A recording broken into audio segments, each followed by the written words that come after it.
छत्तीसगढ़ की राजनीति में अब हवाई यात्रा पर संकट को लेकर सियासी घमासान देखने को मिल रही है। इंडिगो एयरलाइंस में देरी पर कांग्रेस अब जमकर हमलावर हो रही है। इसके साथ ही साथ उन्होंने उनकी उड़ानों में देरी और रद्द होने की घटनाओं से देश भर में यात्रियों को परेशान करने की बात कही है। वहीं इस मुद्दे को लेकर विपक्ष खासकर कांग्रेस लगातार इस राजनीतिक दबाव बना रही है।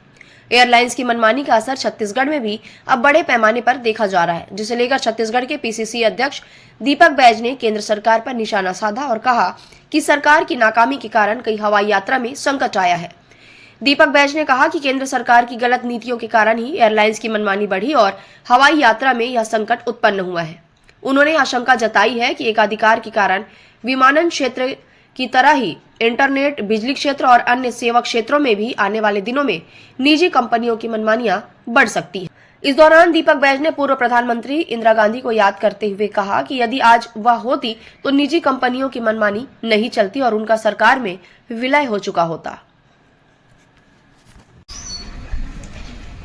कहीं न कहीं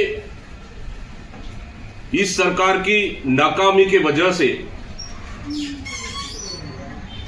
आज इंडिगो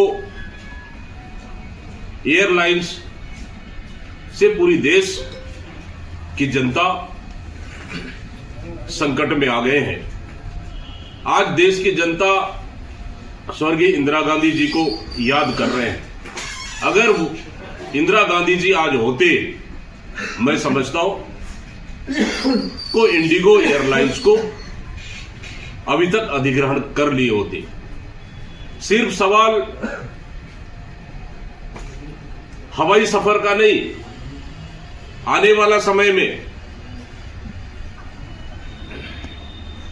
अभी विमान संकट तो एक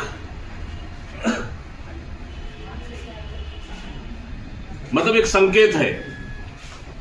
आने वाला समय में कई ऐसा स्थिति ना हो जाए कि इंटरनेट संकट आ जाए, क्योंकि इंटरनेट में भी आप देखेंगे कि जियो और एयरटेल में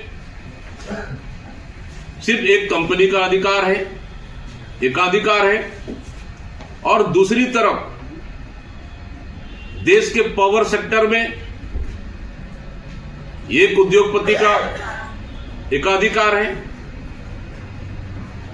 इस तरह से आने वाला समय में अभी तो सिर्फ हवाई संकट हुआ है, कहीं नेटवर्क संकट ना आ जाए, कहीं पावर संकट ना आ जाए, इसको भी सरकार को ध्यान रखना चाहिए। लेकिन जिस तरह से पूरी देश में हालात पैदा हुई है, ये उसी नोटबंदी की तरह है, उसी लॉकडाउन की तरह है कि इस सरकार की गलत नीतियों की वजह से आज देश के आम जनता को एयरपोर्ट पर